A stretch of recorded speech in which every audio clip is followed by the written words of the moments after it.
¿Qué pasaría si el mismo aire de Grecia aún susurrara secretos ancestrales, llevados por el viento salado del Egeo, resonando a través de las piedras bañadas por el sol de templos olvidados y las retorcidas raíces de olivos que han sido testigos de milenios?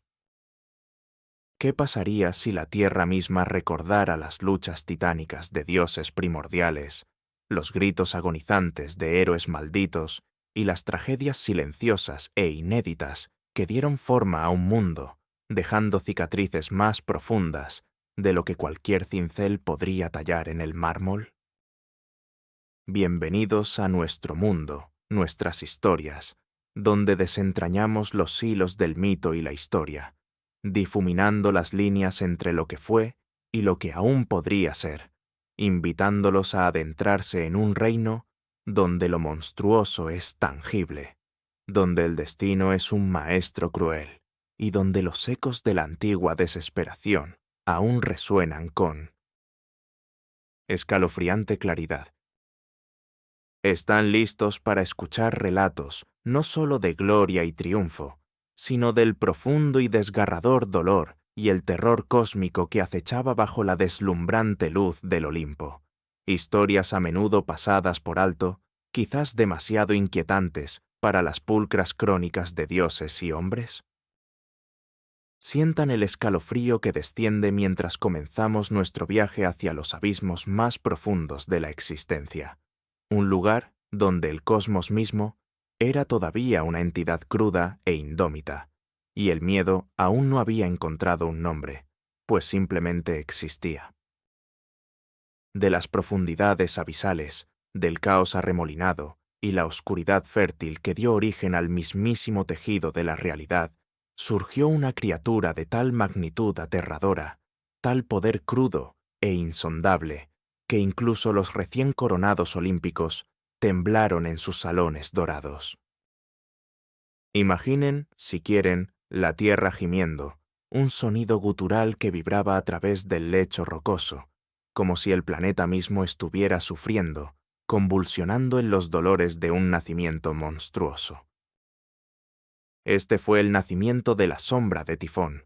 arquitecto de monstruos y terror, un ser nacido de la ira de Gea contra Zeus, por encarcelar a sus hijos titanes, una criatura esculpida del caos primordial y la ira divina, una encarnación viviente de la furia más primitiva e indómita de la tierra.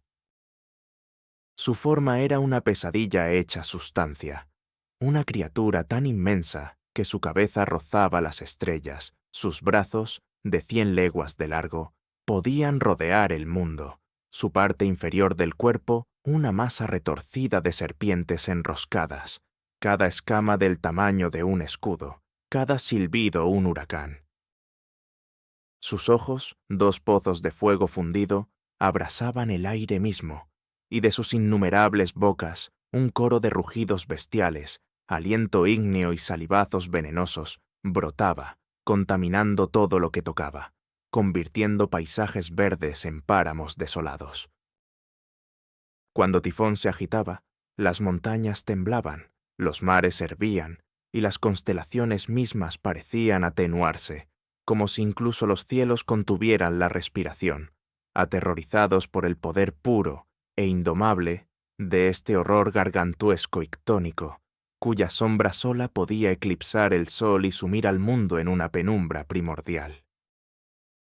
La batalla subsiguiente entre Tifón y Zeus no fue meramente un choque de titanes, sino una guerra cataclísmica por el alma misma del cosmos, un conflicto que dejó cicatrices en la tierra y se grabó en la memoria misma del mundo, dejando no solo leyendas, sino heridas tangibles sobre la tierra.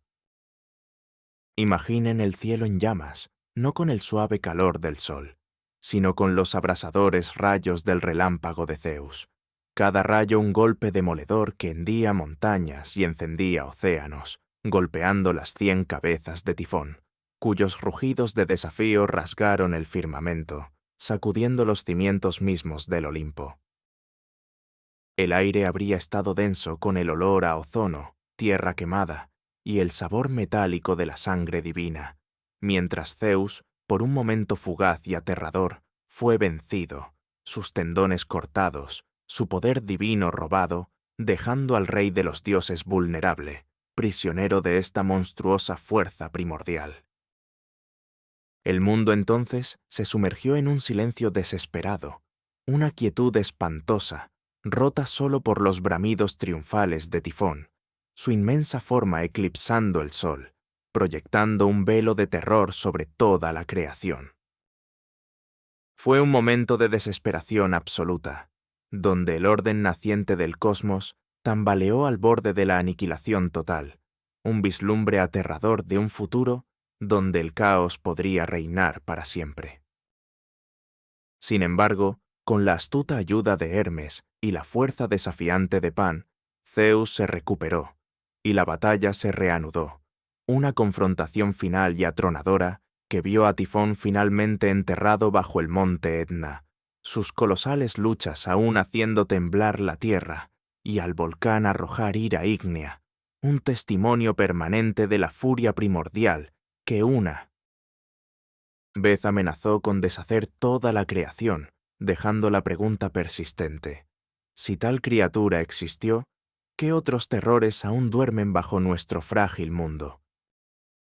De la horrible unión de Tifón y su igualmente monstruosa pareja, Equidna, una criatura mitad mujer, mitad serpiente, cuya belleza seductora velaba un corazón de veneno y un linaje de malevolencia primordial, surgió una progenie de pesadilla, cada uno más aterrador que el anterior, marcando para siempre el paisaje del mito griego con su horrible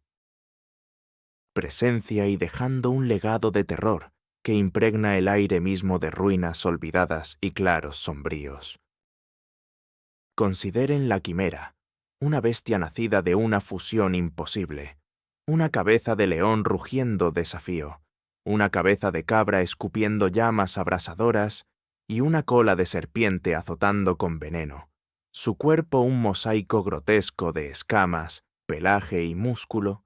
un infierno viviente que asoló la tierra de Licia, consumiendo cultivos, ganado y cualquier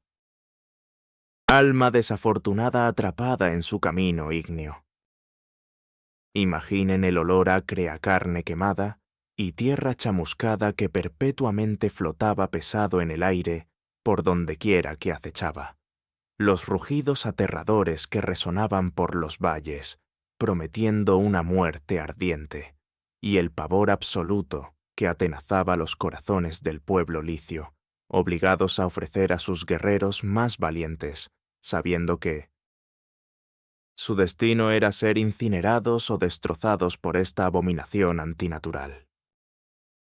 Luego estaba la hidra de Lerna, una serpiente inmensa, de múltiples cabezas, que acechaba en las oscuras y fétidas aguas del pantano de Lerna, su aliento venenoso capaz de matar a un hombre con una sola exhalación, su sangre un corrosivo mortal, y su atributo más aterrador: por cada cabeza cercenada, dos más brotarían inmediatamente, retorciéndose y silbando, creando una pesadilla siempre creciente de colmillos y veneno que parecía completamente invencible.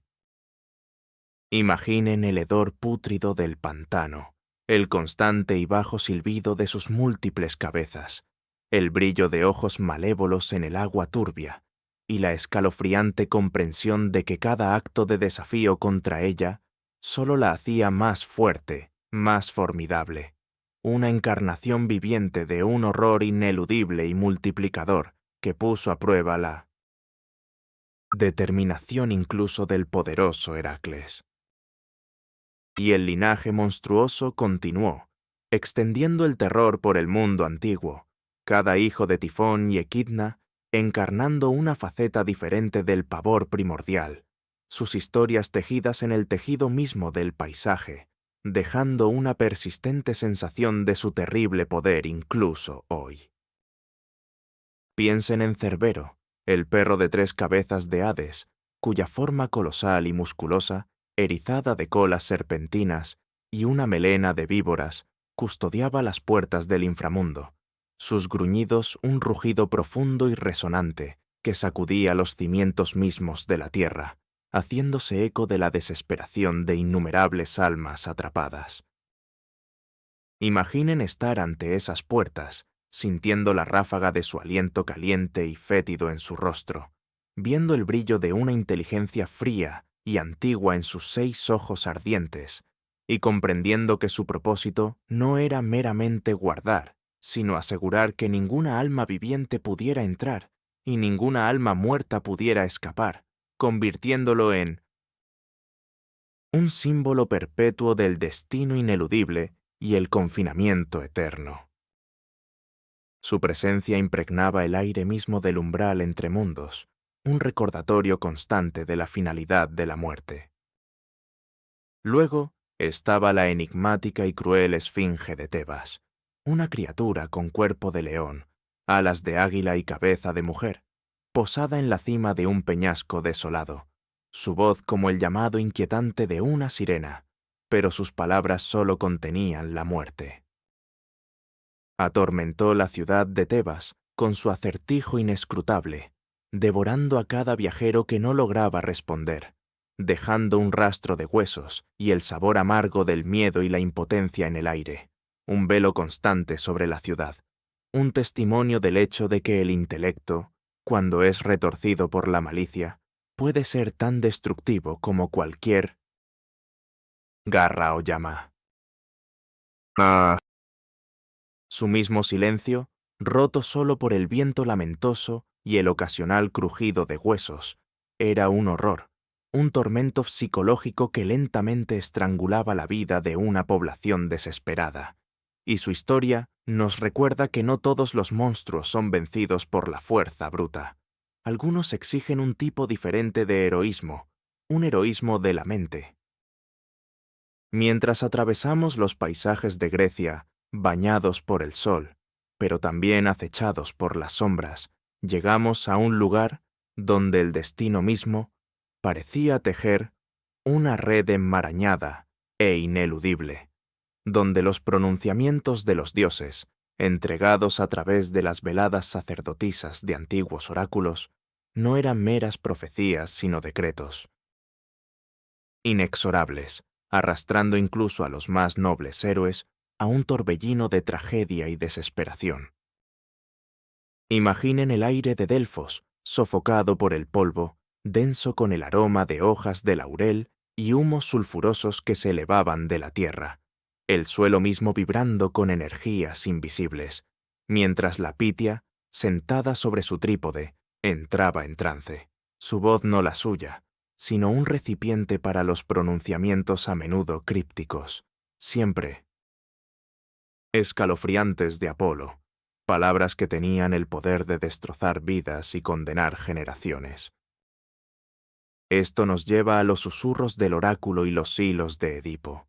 una narrativa no solo de la caída de un héroe, sino de la lucha desesperada y fútil de la humanidad contra un destino meticulosamente orquestado por fuerzas más allá de la comprensión mortal, una lucha que tiñó la misma tierra de Tebas con sangre y lágrimas. Edipo, un príncipe cargado desde su nacimiento por una profecía que lo marcaba como parricida y esposo incestuoso, pasó su vida huyendo de un destino que, sin saberlo, cumplió con cada paso, cada elección. El aire a su alrededor siempre estaba cargado de una tensión invisible, una sensación de fatalidad inminente, como si las parcas mismas susurraran su nombre en el viento, apretando cada vez más los hilos de su existencia a su alrededor, asegurando que cada intento de escapar de su horrible futuro solo lo acercara a su realización inevitable y agonizante. Su juventud fue una huida frenética de la oscura profecía, abandonado en una ladera, rescatado, criado como príncipe en Corinto. Sin embargo, el miedo a las palabras del oráculo lo impulsó a partir, poniéndolo sin saberlo en el camino hacia su perdición. Imaginen al joven Edipo lleno de una esperanza desesperada por huir de la sombra del destino, el polvo del camino aferrado a sus sandalias mientras viajaba lejos de su hogar percibido, sin darse cuenta de que cada milla lo acercaba a la verdadera y horrible verdad de su linaje. Fue en este camino solitario, en medio de los escarpados puertos de montaña, donde el viento aullaba como un lamento fúnebre, que los primeros hilos de su destino se tensaron.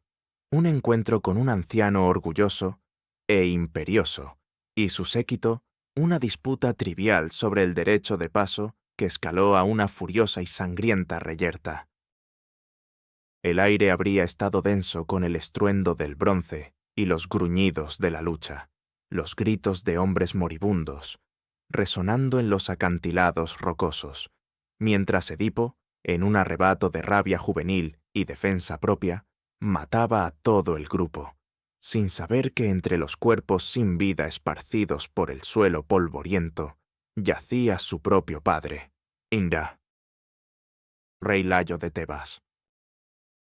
El peso de esa transgresión invisible, el horror de ese parricidio inconsciente, se aferró a él como un sudario, una premonición escalofriante de las verdades monstruosas que luego se desvelarían. La tragedia se profundizó cuando llegó a Tebas, una ciudad asfixiada bajo la cruel tiranía de la Esfinge, su gente hambrienta, desesperada y llena de una palpable sensación de fatalidad inminente. El lamento constante de los dolientes, una banda sonora melancólica para su desesperación, una desesperación que Edipo, el instrumento involuntario del destino, estaba a punto de levantar temporalmente, solo para sumir a la ciudad en un infierno mucho más profundo y agonizante. El momento en que Edipo resolvió el acertijo de la Esfinge, rompiendo su monstruoso dominio sobre Tebas, pareció un triunfo, un momento de brillante claridad que dispersó el sofocante pavor que había asolado la ciudad. El suspiro colectivo de alivio, los gritos de alegría que resonaban por las calles, el levantamiento de la maldición,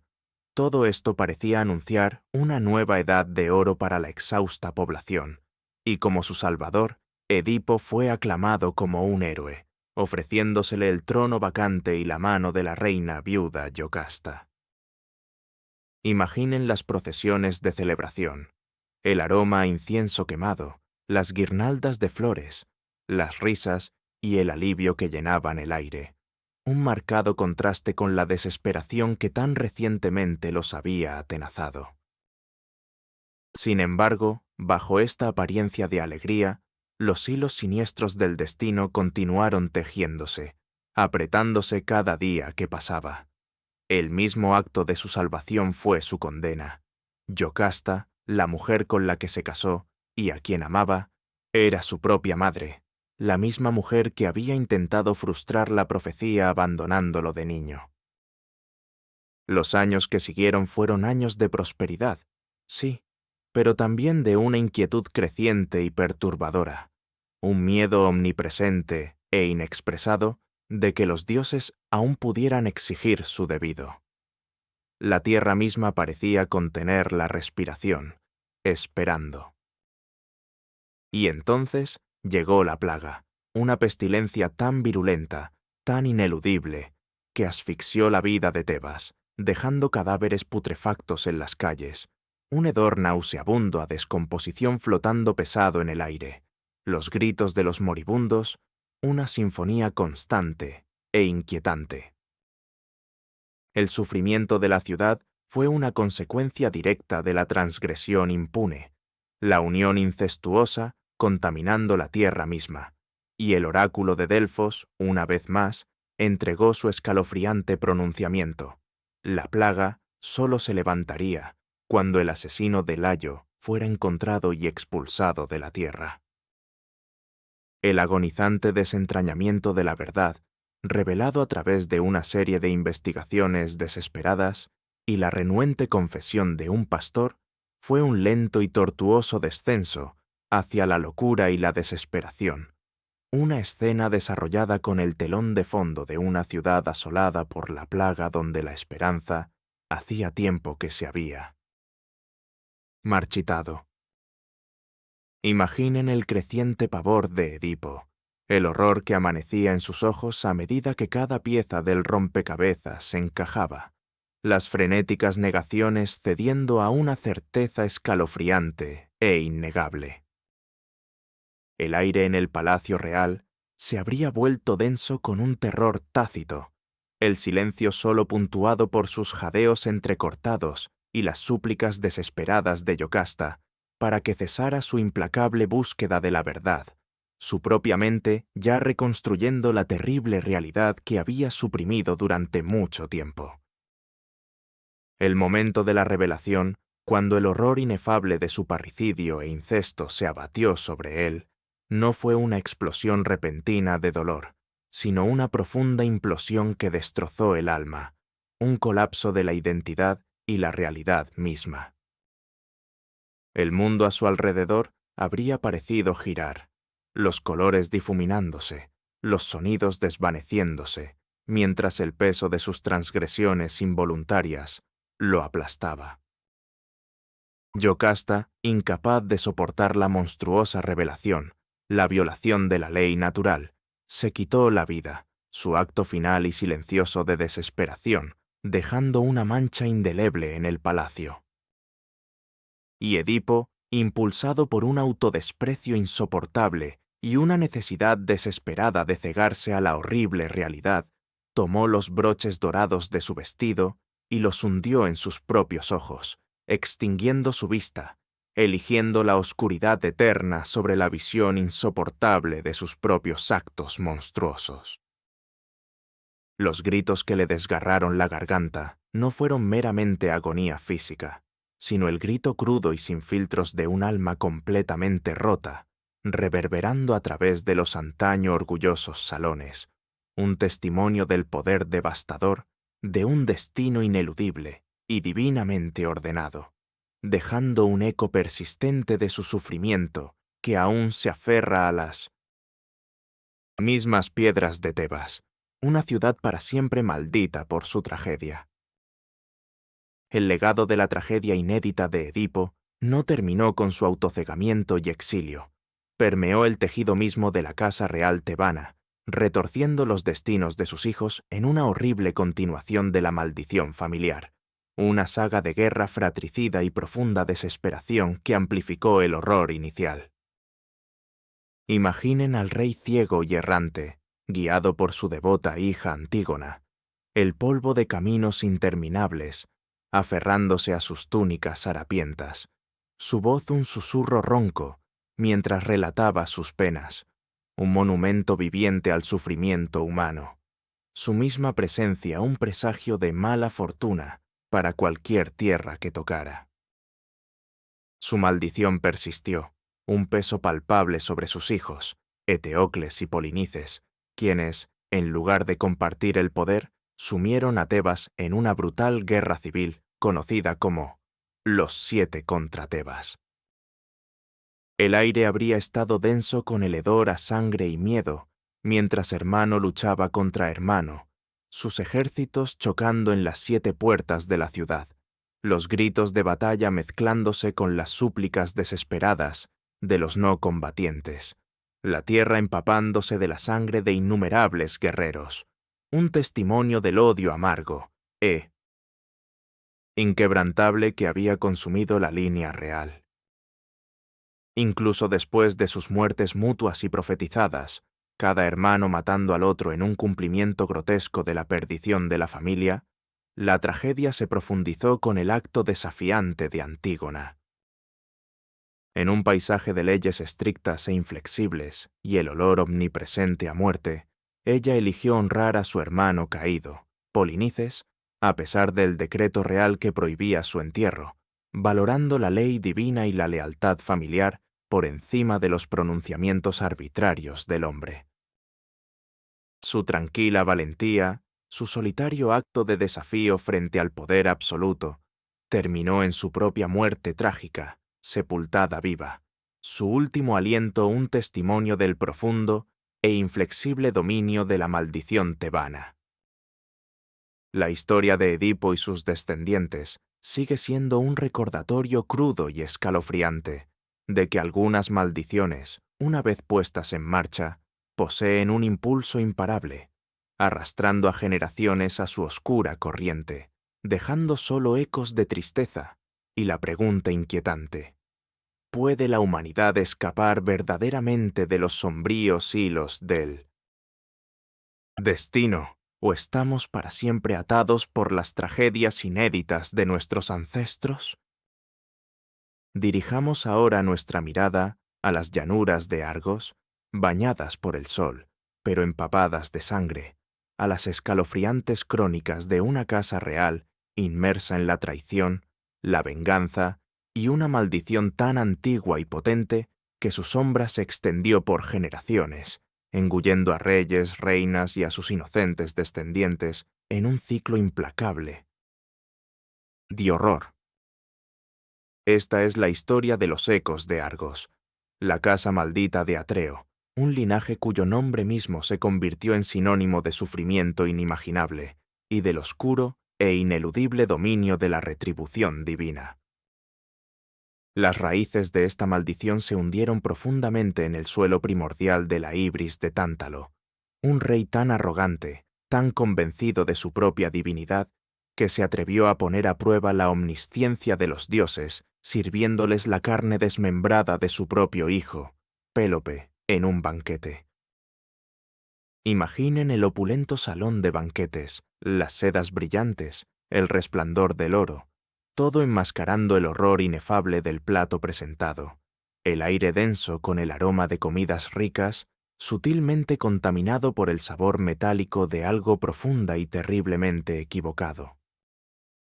Los dioses, omniscientes y ofendidos, percibieron inmediatamente la abominación, resucitando a Pélope, pero Tántalo fue condenado a un tormento eterno en el inframundo, siempre tratando de alcanzar agua que retrocede y fruta, siempre hambriento y sediento, un símbolo viviente del deseo insatisfecho y la frustración perpetua. Esta transgresión inicial, este acto atroz de irrespeto contra el orden divino, puso en marcha un efecto dominó de miseria, un veneno espiritual que se filtró en el propio linaje de Pélope, manchando a sus descendientes con una propensión a la traición, la crueldad y, en última instancia, la autodestrucción, asegurando que el legado del pecado de Tántalo resonaría a través de cada generación posterior, creando una palpable sensación de fatalidad inminente que se cernía sobre la casa de Atreo como una nube fétida y opresiva. La maldición se profundizó y se enconó con la amarga rivalidad entre los hijos de Pélope, Atreo y Tiestes, cuya insaciable sed de poder y sus inefables actos de traición elevaron el tormento de la familia a un grotesco teatro de horrores, sellando para siempre el trágico destino de su casa. Imaginen el resentimiento latente que ardía entre los hermanos, cada interacción de ellos salpicada de sospechas y amenazas veladas, los opulentos salones de su palacio susurrando secretos y traiciones. Tiestes, impulsado por la envidia, sedujo a la esposa de Atreo, robando no solo su afecto, sino también el vellocino de oro que garantizaba el gobierno de Atreo, un acto de tal profunda perfidia que rompió cualquier lazo familiar restante. Pero la venganza de Atreo fue una obra maestra de crueldad escalofriante y calculada, un horror tan profundo que reverberó a través de los siglos. Fingió una reconciliación, invitando a Tiestes a un gran banquete, ostensiblemente para reparar su relación fracturada. Imaginen la calidez engañosa de la luz del fuego en el salón de banquetes, los aromas tentadores de carnes asadas y vino fino, todo diseñado para desarmar a su desprevenido hermano. Sin embargo, la carne servida a Tiestes no era el cordero o jabalí prometido, era la carne de sus propios hijos, desmembrados y cocinados por la propia mano de Atreo. El momento de la revelación, cuando Tiestes se dio cuenta de la inefable abominación que había consumido, el horror grabado en su rostro al reconocer los pequeños y familiares huesos, debe haber sido una escena de agonía sin igual, sus gritos de angustia resonando por el salón silencioso y horrorizado, mezclándose con la nauseabunda comprensión del profundo acto destructor del alma en el que había participado sin saberlo. Este acto, la última violación de los lazos familiares y la hospitalidad, envenenó el aire mismo de Argos, asegurando que la tierra sobre la que estaban parados estaría para siempre empapada, no sólo de sangre, sino de la mancha indeleble de una depravación humana inefable. Un trauma tan profundo que retorció el propio linaje de los Atridas, garantizando que su futuro sería un lienzo pintado en tonos de tristeza y retribución violenta, un acecho perpetuo desde dentro de sus propios salones ancestrales. El legado perdurable de la maldición, ahora amplificado por los horrores perpetrados por Atreo, dio su fruto más amargo en la siguiente generación, encarnado más famosamente por el rey Agamenón, el valiente líder de las fuerzas aqueas en la guerra de Troya, cuyo trágico destino fue la culminación de los pecados generacionales de sus antepasados. Imaginen el inmenso peso de su mando, la responsabilidad de 1000 naves y decenas de miles de guerreros descansando sobre sus anchos hombros. Sin embargo, bajo esta apariencia de poder, yacía un alma ya cargada por la mancha heredada de su linaje. Mientras la flota aquea yacía en calma en Áulide, incapaz de navegar hacia Troya debido a la ira de la diosa Artemisa, Agamenón se enfrentó a una elección inefable: sacrificar a su propia hija inocente, Ifigenia, para apaciguar a los dioses y asegurar el paso, o abandonar toda la expedición. Los gritos agonizantes de su hija, los rostros silenciosos y surcados de lágrimas de sus hombres, las súplicas desesperadas de su esposa Clitemnestra, todo habría pesado mucho sobre él, cada momento un golpe de martillo contra su propia alma, mientras tomaba la trágica decisión que sellaría irrevocablemente su perdición.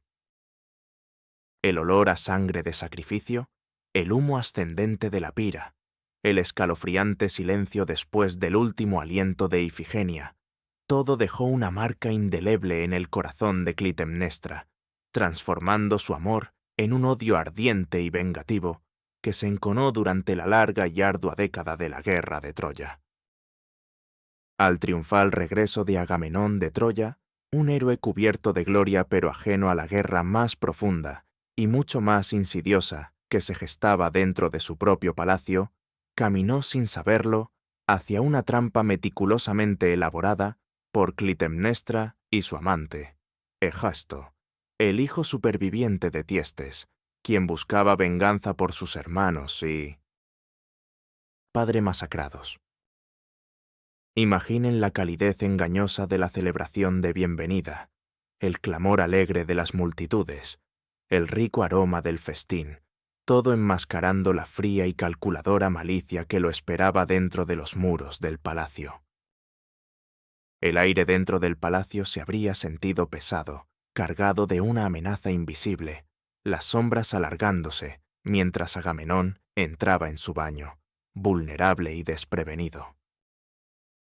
Clitemnestra, con el corazón como una fría y dura piedra de venganza, se abalanzó sobre él con un hacha, sus golpes rápidos y brutales, impulsados por una década de odio enconado y el recuerdo de su hija sacrificada. Los sonidos guturales de sus últimos alientos, el chapoteo de su sangre mezclándose con el agua del baño, el silencio escalofriante que siguió, todo pintó un cuadro horripilante de traición y retribución. Y la maldición no terminó allí, pues el ciclo de violencia exigió otro sacrificio más. Orestes, el hijo de Agamenón, obligado por el mandato de Apolo a vengar a su padre, regresó años después para matar a su propia madre, Clitemnestra, y a su amante, Egisto, sumiéndolo en un tormento de culpa y locura, acosado por las horribles furias, las antiguas diosas de la venganza, cuyo cabello serpentino silbaba con su implacable persecución, sus voces un susurro constante y atormentador en su mente, impulsándolo a través de tierras y mares, incapaz de escapar del profundo y escalofriante peso de su matricidio. La historia de la casa de Atreo se erige como un testimonio crudo y horripilante de la idea de que algunas maldiciones no son meras palabras, sino entidades vivas, entidades que devoran generaciones, asegurando que las tragedias inéditas del pasado resonarán para siempre en el presente, dejando una pregunta escalofriante. ¿Puede la sangre de Minotaur, crímenes antiguos, ser verdaderamente lavada, o algunas manchas están destinadas a rondar la misma tierra sobre la que cayeron, vibrando para siempre con la agonía de aquellos que sufrieron? Viajemos ahora a la isla de Creta, bañada por el sol, una tierra impregnada de la fragancia exótica de hierbas silvestres y el choque rítmico de las olas contra acantilados antiguos. Sin embargo, bajo su superficie idílica, acecha una escalofriante narrativa de deseos antinaturales, nacimientos monstruosos y las trágicas consecuencias de desafiar tanto a la naturaleza como a los dioses. Esta es la historia de El abrazo del laberinto, Minos, monstruos y el precio de la ibris, un relato tejido con hilos de pasión prohibida, diseño ingenioso y el descenso final a la tiranía nacida de la fatal arrogancia de un rey. Nuestro viaje comienza con el rey Minos, un gobernante poderoso y justo, quien, en su deseo de solidificar su derecho divino a gobernar, oró a Poseidón pidiendo una señal.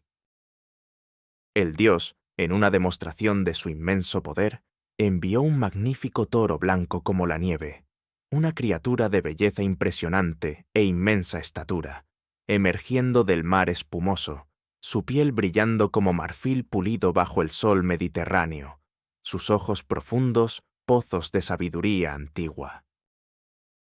El acuerdo era claro. Minos debía sacrificar el toro a Poseidón, honrando al dios que le había concedido un símbolo tan potente de su favor.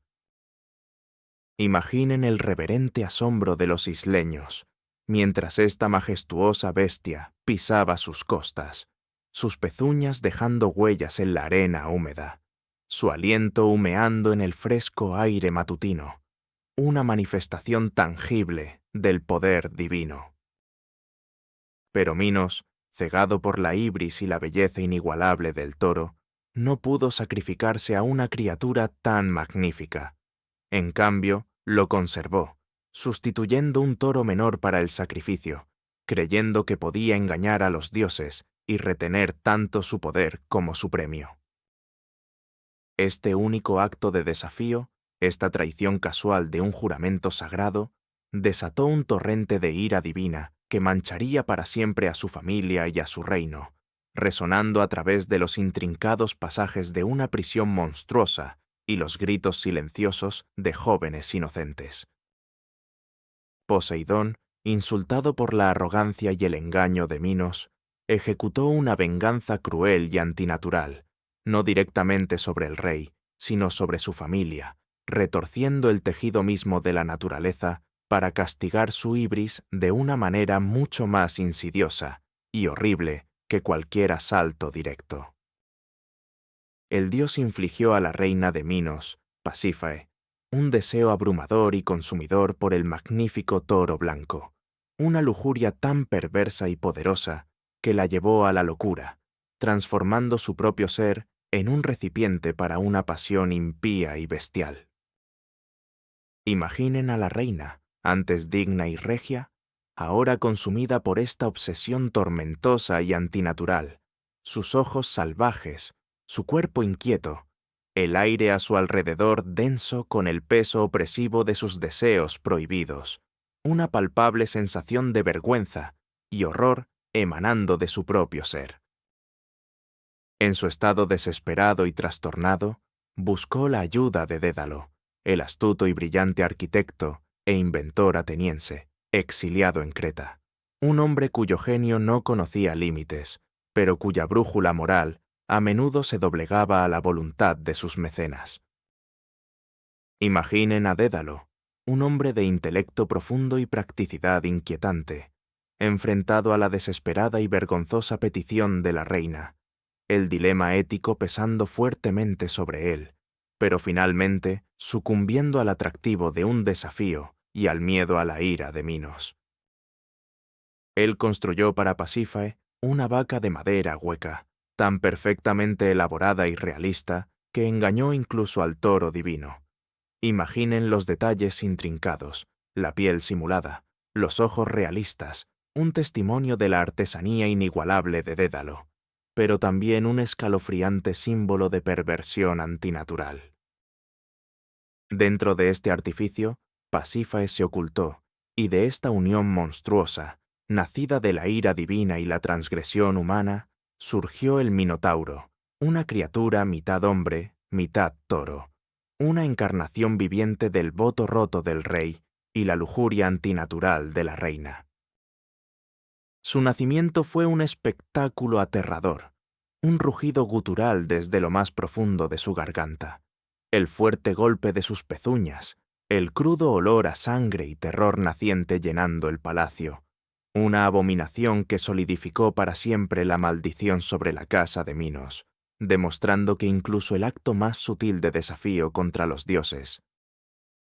podía desatar un torrente de horrores inefables, dejando una pregunta persistente en el aire. ¿Hasta qué extremos inefables podría llegar un humano, impulsado por deseos tanto divinos como depravados? El Minotauro, un testimonio monstruoso de la ibris de Minos y la pasión antinatural de Pasífae, era una criatura de instinto primario y poder inmenso e indomable, una bestia atrapada entre dos mundos, pero que no pertenecía a ninguno, su misma existencia una fuente de profunda vergüenza y terror para el rey cretense. Imaginen los bramidos guturales que reverberaban por las cámaras del palacio, el aterrador brillo de sus ojos bovinos, el olor crudo y almizclado de su poderoso cuerpo, un recordatorio constante de la transgresión del rey. Minos, desesperado por ocultar este vergonzoso secreto y contener la creciente ferocidad de la bestia, recurrió una vez más al genio inigualable de Dédalo. El resultado fue el laberinto, una maravilla de complejidad arquitectónica y diseño desconcertante, una vasta prisión subterránea tan intrincada, tan deliberadamente confusa, que una vez que se entraba, escapar era virtualmente imposible, incluso para quienes lo construyeron. Imaginen los interminables corredores serpenteantes, los callejones sin salida engañosos, el silencio que hacía eco roto solo por el goteo de agua y el lejano y escalofriante rugido de la bestia en su interior, las paredes mismas aparentemente moviéndose, desorientando, diseñadas para atrapar y confundir. El aire dentro habría sido húmedo y pesado, llevando el tenue e inquietante olor a tierra y algo más, algo animal y aterrador. Esto no era una mera mazmorra, era un rompecabezas vivo y que respiraba, una encarnación ingeniosa pero aterradora de confinamiento y desesperación, diseñada para albergar una abominación que representaba las manchas más profundas del reinado de Minos.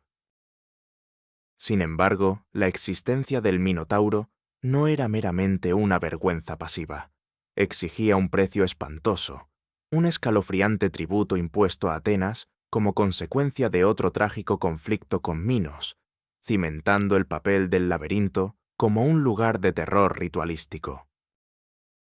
Cada 9 años, un barco engalanado con velas negras llegaría de Atenas, llevando una carga de 14 jóvenes inocentes, 7 hombres y 7 mujeres, hermosos, puros y vibrantes, destinados a ser sacrificados al Minotauro dentro de las sofocantes profundidades del laberinto.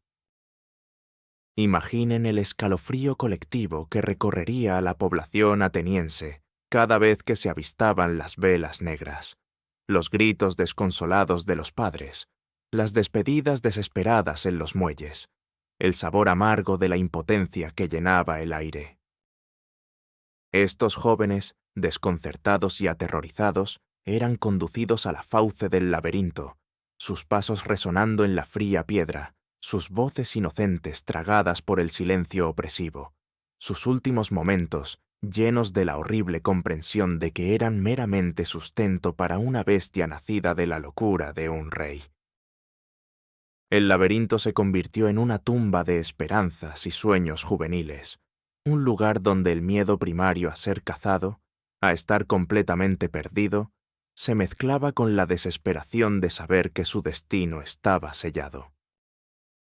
Este ciclo de terror fue finalmente roto por Teseo, el valiente héroe ateniense, quien se ofreció a ser uno de los sacrificios, decidido a terminar con el reinado de terror del Minotauro y levantar la maldición de su ciudad.